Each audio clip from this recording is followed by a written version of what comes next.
Oui, bonjour les serviteurs de Dieu. Nous revenons également pour cette partie qui est tellement très importante. Je suis en train de relever le défi. Moi, je ne me tairai jamais, à moins que vous me coupiez la tête. Là, je vais me taire. Aussi longtemps que je vis, c'est ça le travail. C'est ça même pour le long. Ce sont des raisons pour lesquelles le Seigneur nous avait appelés. C'est dans ces temps de difficultés ici qu'il faut relever tout ce qui est faux. Voilà, je vous ai parlé que non, Ignace d'Antioche s'était inspiré des livres ou encore les épîtres que nous appelons les épîtres catholiques, c'était ça. C'était le nom qui a été attribué à ces épîtres-là. C'est pour cette raison qu'il peut y avoir qu'on a un peu ne pas touché cette partie-là. Alors, il y a certains écrivains qui vous disent ouvertement que non, le premier à employer ces termes-là dans ses écrits, c'est Ignace d'Antioche. Ah bon, très bien. Mais la question qui reste à se poser, il ne veut pas se poser cette question. D'où est-ce que s'était-il inspiré?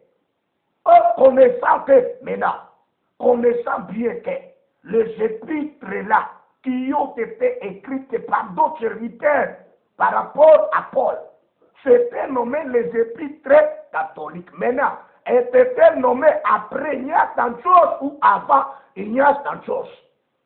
Ou encore, la meilleure question, est-ce que ces épîtres-là existaient-elles avant Ignace d'Antioche ou après Ignace d'Antioche? C'est la seule question qu'il faut découvrir.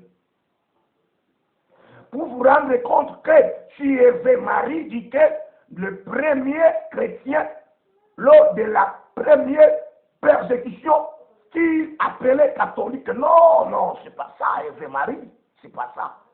Si c'était parti, vous avez quand même échappé, mais j'aimerais à ce que vous vous rattrapiez.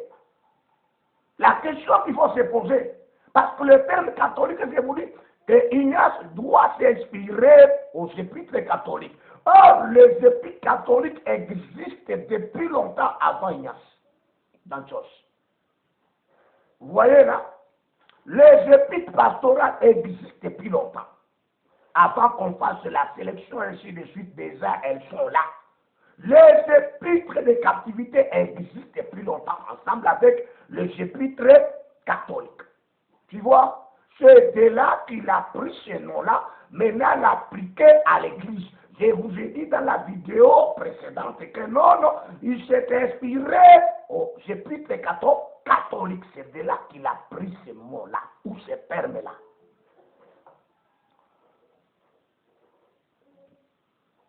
Une invention des catholiques. Je vous ai parlé que depuis que Ignace d'Antioche a dit que l'église, que là où est le Christ de Jésus, là où est l'église catholique, vous comprenez, hein? Parce qu'il y a maintenant des dégâts, il y a d'autres églises qui ne veulent pas fléchir devant cette autorité-là. Maintenant, il emploie cela. Or, quand il emploie cela, les épîtres déjà existent depuis longtemps, les épîtres catholiques. Donc, ce terme-là était employé non pas par rapport à l'Église, mais par rapport aux épîtres. Comme je vous ai parlé, les épîtres qui circulaient toutes les églises, qui circulaient à tous des rôles, à toutes les églises. Alors, c'est de là qu'il va employer cela pour faire peur aux autres églises qui ne voulaient pas fléchir à cette autorité. Je vous ai parlé quand il écrivait cette lettre-là. Quand il était arrêté, il fit amener au chef à Rome en cours de route. Maintenant, il commença à écrire cette lettre. Et le terme, même quand nous trouvons ce terme-là, nous le trouvons dans la lettre aux Smyrniotes. C'est de là que je vous ai parlé, le chapitre 8, le verset 2. Vous trouverez ça. Que le Seigneur vous aide de partout où vous nous suivez, même si vous êtes catholique ou non. Mais ce qui est important, c'est connaître la vérité. Hein. L'histoire est tellement vaste, grande également, compliquée. Si vous ne savez pas comment analyser cela, là, ça va choquer davantage. Maintenant, prenons-moi cette invention-là qui en réalité doit faire maintenant apparaître après la réforme. Donc, quand est-ce que au XVIe siècle, l'ampleur maintenant commence maintenant. Pour quelle raison que l'ampleur va commencer maintenant que ce terme ait été appliqué maintenant d'une manière maintenant trop dure? C'était faire quoi? C'était pour différencier entre l'église catholique, entre guillemets, et les églises protestantes. C'était cela. Les catholiques là, les initiés connaissent ce que j'ai dit. Donc le terme catholique va prendre l'ampleur. Tout ce temps ici, non, ça n'avait pas d'ampleur. Tout ce temps, ça ne faisait pas aucune réalité de vrai, non. C'est après la réforme, quand on a senti qu'il y avait des divisions de temps à autre, mais cette fois-là, vous allez vous rendre compte que pour faire la distinction entre l'église catholique et les églises protestantes, c'est de là maintenant que ce terme prend l'ampleur à être utilisé jusqu'à nos jours.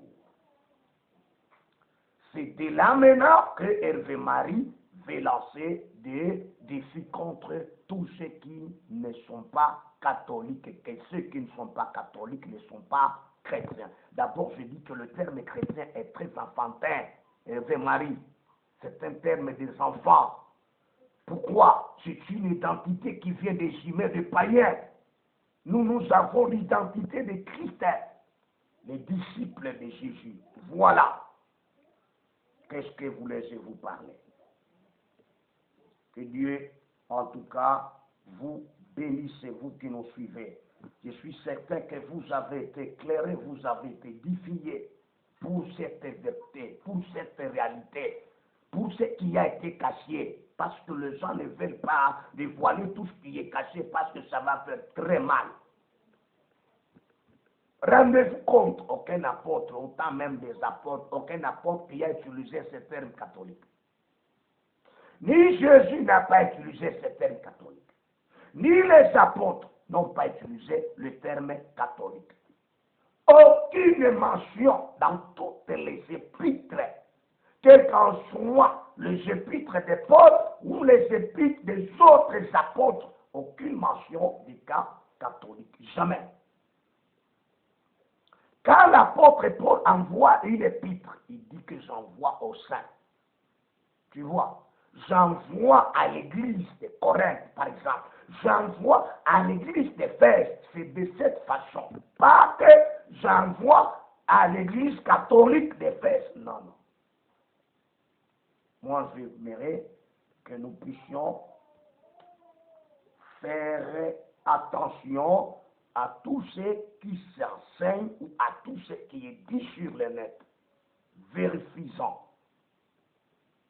Après quoi, vous venez maintenant dire ce que vous venez prétendre enseigner.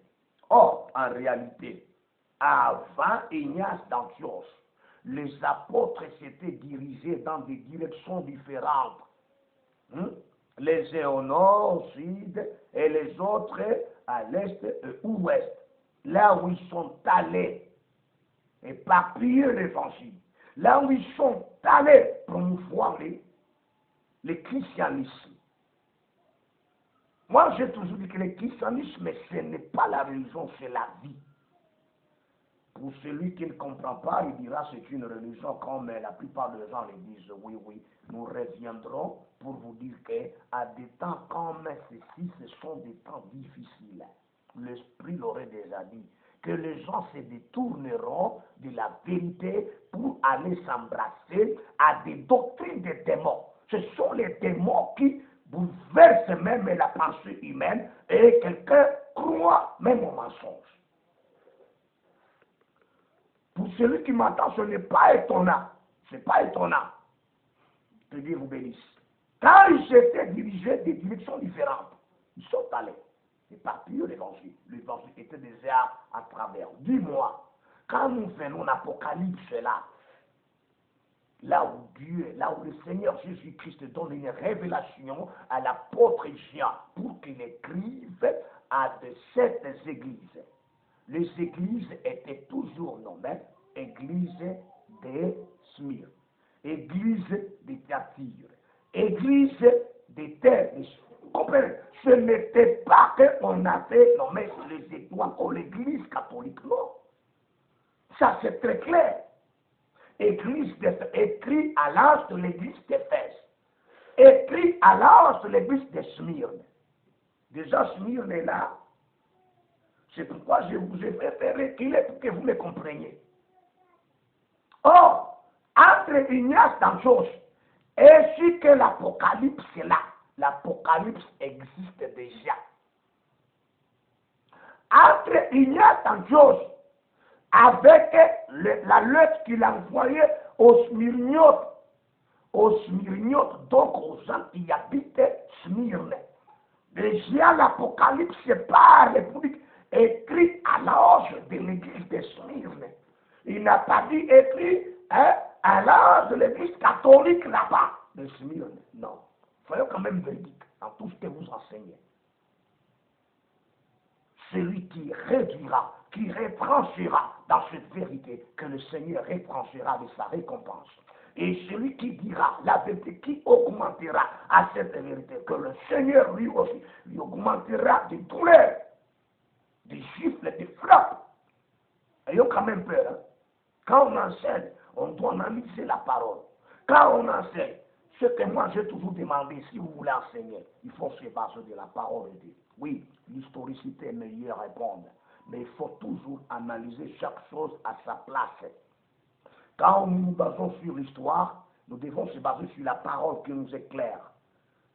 Troisième élément, c'est basé par une révélation. Le Seigneur Jésus doit nous révéler. Quand le Seigneur te révèle, là c'est tout à fait une meilleure chose. Même si les gens refusaient, même si les gens doutaient, mais quand tu le dis, tu dis. Parce que cela vient d'une révélation de la part de notre Seigneur Jésus-Christ. Ça c'est tout à fait très clair. Mais les gens, ils se sont laissés être tout simplement parfois piégés, attaqués ou également manipulés par le démon. Croyant comme si c'est tout à fait une révélation. Attention, une révélation qui ne se coïncide pas avec la Bible. Ce n'est pas une révélation. C'est une doctrine des démons. Ayez ça en tête. Toutes les révélations, la Bible c'est tout à fait un niveau avec lequel nous devons tout, en tout cas mesurer. Si on voit que ça ne se coïncide pas, là c'est l'ennemi qui veut t'enrouler. C'est l'ennemi qui veut t'utiliser, et il y a beaucoup qui sont utilisés. Comme les docteurs qu'on appelle les docteurs Jean, fils aimé. Les docteurs Jean, fils aimé. Fuyez vous qui êtes abonnés sur sa chaîne. Je vais revenir. Fuyez de tout ce qu'il dit là. Il n'est pas de nous, comme le dit Jean lui-même, que donc si ces gens, ils étaient des nôtres, ils seraient avec nous. Mais il fait que ils sont sortis parmi nous, ils sont partis. Comment c'est même quand vous entendez ce qu'il vous dit là? Il est en train d'injurier même Jésus. Il blasphème même. Quelle est cette personne, quel est ce prédicateur qui dit que Jésus, permettez-moi, parce que le Seigneur me le pardonne, quand je me le prononçais, il dit que Jésus était mal propre. Quand vous entendez tout ce qu'il dit là-bas, en profondeur, vous allez vous rendre compte qu'il injure, il blasphème, sans honte ni peur. Je vais revenir, le Seigneur m'a donné quelque chose que je dois faire contre vous. Et je ne cesserai pas, je ne me tairai pas, même si je parle français qui n'est pas technique, qui n'est pas normal, mais je suis certain qu'avec le fond, vous allez m'entendre pour dire que oui, ce que je veux dire, c'est de la vérité, ce n'est pas de la flatterie. Quelqu'un qui vous enseigne que Jésus n'a jamais été ressuscité. Je vais revenir avec ça. Tu as mal compris les synoptiques. Même moi, ça m'était arrivé au début de mon ministère. Quand j'ai commencé à analyser les livres synoptiques, lors de la mort de Jésus, ça m'a maintenant compliqué. Mais quand je m'étais mis à genoux à demander le Seigneur Jésus, il m'a éclairé. Dans la Bible, il n'y a jamais eu, même une contradiction, il n'y en a pas. C'est vous avec l'idée des démons, avec l'esprit démoniaque. Après quoi, maintenant, ça vous emballe pour dire n'importe quoi. Je veux revenir, vraiment, même si tu es là au Canada. Je ne me tairai pas. Et même ton ami de Kodette de là-bas t'a parlé ça. Il t'a dit quoi? En tout cas, ce que tu dis là, c'est autre chose. Hein. Merci beaucoup. Ce n'est pas cela parce que je t'avais parlé pour dire attention. Il faut se baser sur 3 éléments. L'historicité, analyser très clair, très bien. Après quoi, se baser sur la Bible. Sur la Bible. Après la Bible, sur la révélation. Beaucoup de gens ne sont plus révélés. Ils se mettent comme ça pour commencer à tout dire n'importe quoi. Il y a des questions qu'on peut poser et vous échouerez. C'est pourquoi je dis que nous posons maintenant la question à Hervé Marie. Entre Ignace d'Antioche et les épîtres, qui a été en première position, qui a été avant l'autre ou avant l'un ou avant l'autre. Donc l'autre, vous allez vous rendre compte que Ignace vient après. Mais les livres là catholiques existaient déjà. C'était même chez nous qu'on les nommait. Les épîtres catholiques, c'était ça. C'était là, quand il a compris que c'est général, quand il a compris que c'est universel, il applique ce terme-là maintenant à l'Église. Que Dieu vous bénisse, c'est vous qui nous entendez. Je suis certain que nous ne sommes pas catholiques et nous ne le serons jamais. Si vous êtes catholique, nous vous demandons que le Seigneur vous aide. Pour que vous quittiez cette secte-là, c'est une secte. Même les autorités de ce monde connaissent bien ce qui se passe. Elles savent clairement. Et en tout cas, le catholicisme, c'est tout à fait autre chose. Quelle est cette église qui prend l'autorité sur tous les rois de ce monde ici? Mais c'est parce que le Seigneur nous a dit qu'il n'a pas dit allez prendre l'autorité sur tous les rois, ni sur tous les présidents, non. Vous vous rendez que non, il y a quelque chose qui cloche. Et même, je dis, toutes les autorités du monde connaissent bien ce qui se passe. Elles savent bien que ça, ce n'est pas une église, c'est une secte. Tout, ça se passe là-bas. Comme disent telle cette communauté qui a pris en otage tous les rois ou tous les présidents du monde. Comme elles le disent. Vous voyez, ça pose un problème. D'abord, dans un pays, donc l'église, ou si vous êtes évêque, tu n'es pas appelé à prendre le monopole, donc à dominer même le président ou le roi. Non, nous sommes là pour les aider. Et non pas pour prendre le dessus. Même Jésus n'a pas dit ça. Sa parole allait est faite de toutes les nations des disciples. Je vais conclure avec ce que je vais vous dire. Vous savez que quand nous sommes en train de prêcher l'évangile, nous nous rendons compte qu'il y a ceux-là qui nous entendent et ceux-là qui ne nous entendent pas. Comme le redit également qui, l'apôtre Jean. Il dit que ceux-là qui sont des nôtres, ils nous écoutent et comprennent et ils reviennent à la raison. Mais ceux-là qui ne sont plus des nôtres ne peuvent pas nous écouter parce qu'ils sont de ce monde. Ils écoutent mieux le monde. Ça, c'est pas étonnant. Si vous êtes un pasteur, si vous êtes un berger, si vous êtes un serviteur, que cela ne vous déplaise. Il faut que l'accomplissement de la parole puisse s'effectuer, puisse s'accomplir. S'il n'y a pas l'accomplissement de la parole, on doit se dire que non, il n'y a rien de la véracité. Quand on a parlé de la véracité, c'est-à-dire il faut que tout ce qui a été prédit puisse s'accomplir selon l'ordre de Dieu. Tout ce que Dieu a planifié, tout ce que Dieu a conçu, c'est ce qui doit se faire. Que Dieu vous bénisse. Que le Seigneur vous aide. Voilà ce qui a été comme la vérité. Je vais lire un verset biblique. Quiconque croira. Et ce n'est pas dit que quand nous prêchons, tout le monde entier doit croire. Non, non. Il y a ceux-là qui vont croire, il y a ceux-là qui ne peuvent pas croire. C'est pourquoi le Seigneur Jésus, il dit bien à Marc qu'elle allait enseigner toute la création. Mais celui qui croira, donc il y a celui qui croira et celui qui ne croira pas. Mais notre objectif, c'est que le monde croie. Que Dieu vous bénisse. Celui qui croira.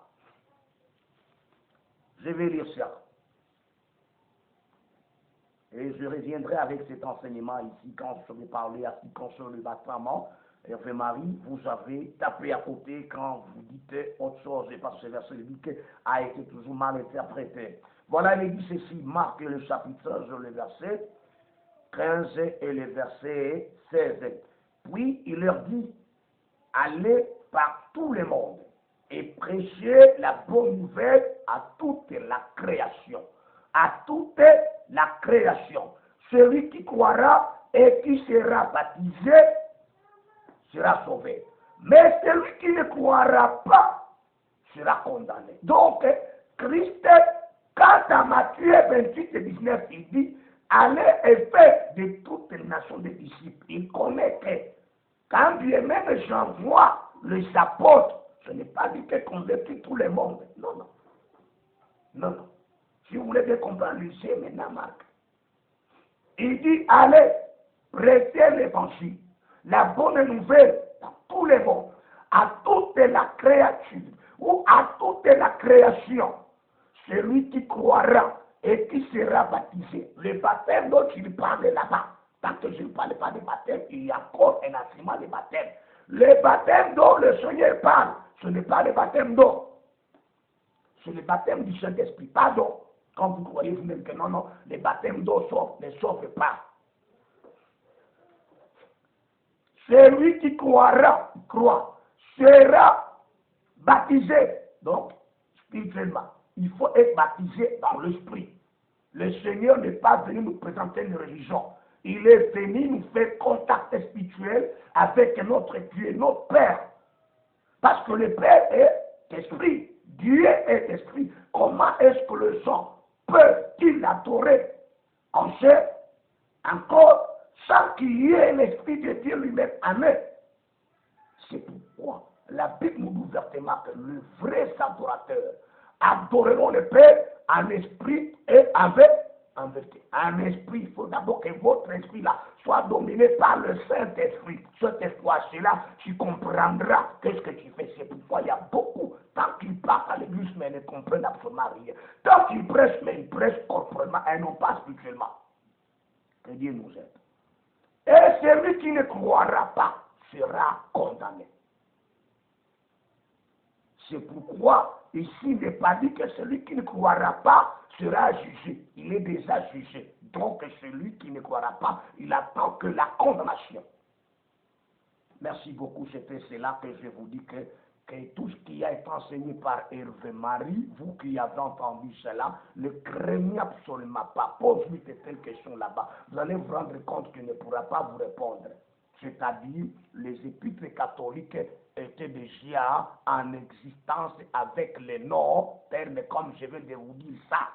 Même en théologie, nous l'avons appris que le nom c'était catholique, ce n'est pas catholique dans le sens de l'Église, dans le sens des épîtres qui existaient même avant lui. C'est pourquoi je vous ai dit pas, je ne peux pas vous lire cela. Donc en Apocalypse, là-bas, quand le Seigneur dit que Jean écrit une lettre à l'ange de l'église de Smyrne, la plupart des églises étaient nommées par donc la ville dans laquelle se trouvait cette église-là.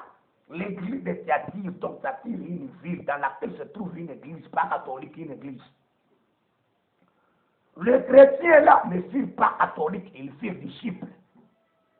Que Dieu vous bénisse. C'était le berger Sheba Ilunga Dadi qui venait également relever les défis en lançant également une balle au corps d'Hervé Marie. Qu'ils me le disent, est-ce qu'il y a tant de choses à exister avant les livres, les épîtres catholiques, ou ce sont les épîtres catholiques qui en réalité ont existé avant Ignace?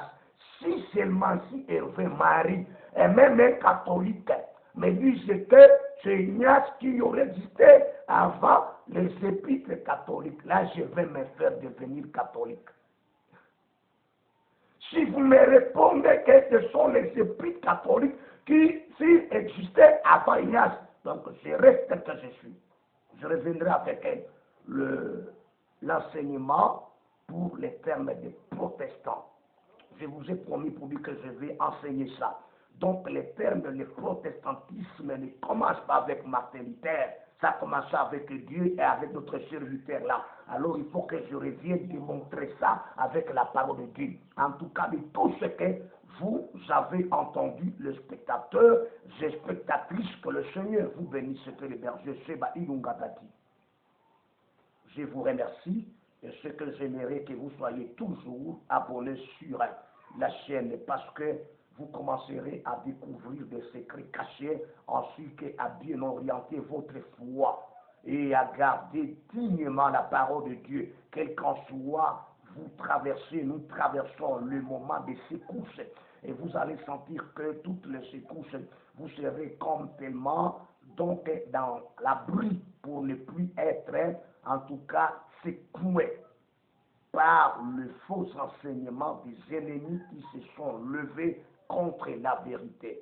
Oui, tout cela, c'est tout à fait un accomplissement. Il faut que je revienne également parler de l'accomplissement quand tu as bien vu les gens qui injurient le nom de Dieu, qui injurient Dieu, qui injurient l'Église, qui injurient les serviteurs de Dieu. Je parle des vrais serviteurs de Dieu. Alors nous vous invitons de vous abonner sur la chaîne et cela vous fera tellement connaître beaucoup de choses au nom de Jésus-Christ. Que le Seigneur vous bénisse. Amen.